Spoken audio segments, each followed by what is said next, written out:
Hey, what's up? Welcome to my channel. I'm Juan Pablo and this is Naya, my lovely dog.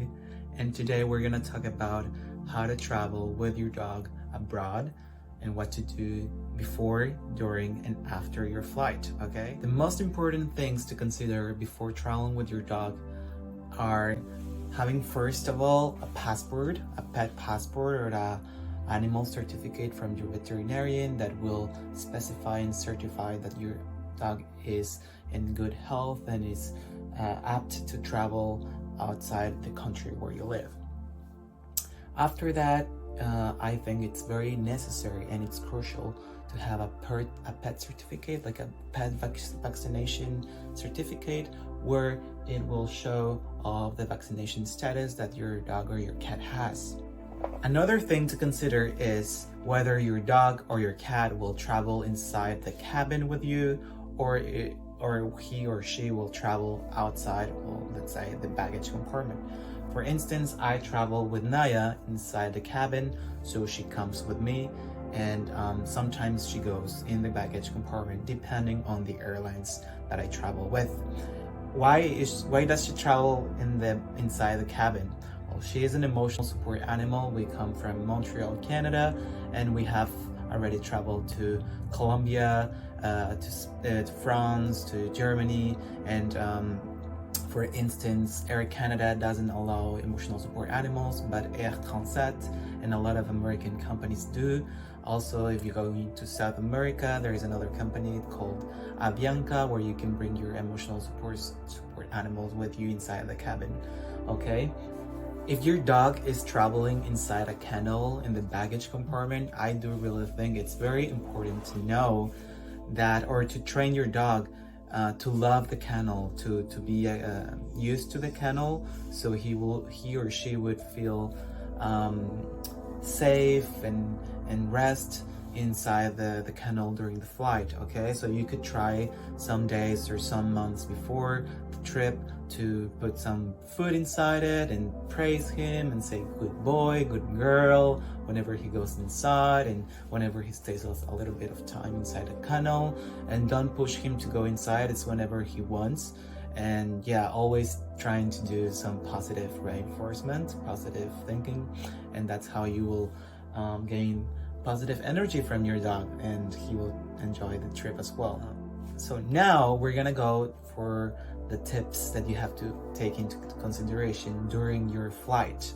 Okay, so during your flight, it is important that your dog is not gonna be full of food inside previous to the flight. So I personally feed her in the morning. Let's say the flight it's at 2 p.m. so I feed her in the morning and I give her water in the morning as well, but then I don't give her any food during the midday at noon, because sometimes we have a flight for 7 hours and I prefer that she would make her needs. She would pee and poop just before the flight, so she will be in a good shape and she will be calm. Okay, so now that it's after the trip, one of the things that you have to consider is where are you gonna stay. So are you gonna stay in an Airbnb, monthly in Airbnb? Are you gonna stay in a hotel? Are you gonna stay in a friend's place? Or are you gonna stay in a volunteer place that allows dogs? So personally, I've stayed in Airbnbs, in volunteer places, and in friends' places. And for instance, one time I had a flight from Montreal to Paris, and I stayed at a friend's in Paris. And once the day passed, I took the train from Paris to Lyon, where my partner lives. Okay, and in Europe, what is nice is that you can bring your dog everywhere in the train, so it's very cool. You don't have to have any certification or anything. And yeah, for volunteer positions, I've already been in Italy. I was helping a family there with her gardening in the mountains, and they allowed me to bring the dog, Nayeta. And here in Canada, where I'm now, it was an Airbnb place where I found this like kind of cabinet in French. It's like a little house in the woods, and I'm helping a woman with her permaculture garden. I asked her if I could bring my dog, and she said yes, of course. So it's always important to know where you're gonna go and if they accept dogs, of course. Another important thing to know is Is there any dog parks or leisure activities that you have that you can bring your dog to? For instance, when I was in Bologna during my exchange semester abroad, I bring Naya, of course, and we stayed there for some time, and I used to bring her to dog parks there in Italy so she could have fun and hang out with other dogs. After that, we went to the south of Italy, and I chose an Airbnb place where they have like a lot of nature, because both Naya and me, we love nature, and we like to just go inside the forests and go for a walk over there, and that's what we really like. So think about the things that you really enjoy doing with your dog, and try to find those spots as well during your trip.